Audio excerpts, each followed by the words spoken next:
మా అమ్మ నాన్న ఎవరో దారిని పోయే దానిని తెచ్చి, అమ్మా ఇతనే నీ భర్త, ఇక నుంచి తల్లి తండ్రి దైవం స్నేహితుడు శ్రేయోభిలాషి అన్నీ ఇతనే నేను చెప్తే నేను మనస్ఫూర్తిగా నమ్మాను సార్.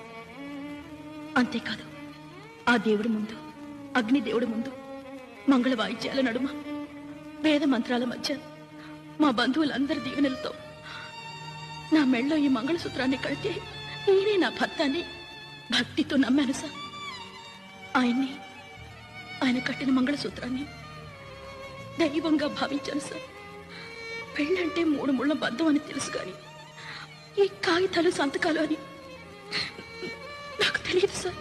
ఆడదాని బ్రతికి ఓ పెద్ద కన్ఫ్యూషన్. మా నాన్నేమో ఈయనే నా సర్వస్వం అని చెప్పారు, ఈయనేమో నువ్వు నాకొద్దు అంటున్నారు, మీరేమో సంతకం పెట్టేయమంటున్నారు. ఆధారపడ్డ ఆడవాళ్ల జీవితాలు కన్ఫ్యూజ్ కాక ఖచ్చితంగా ఎందుకుంటాయి సార్?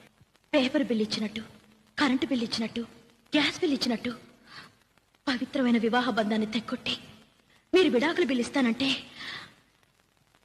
నేను ఒప్పుకోలేను సార్. మా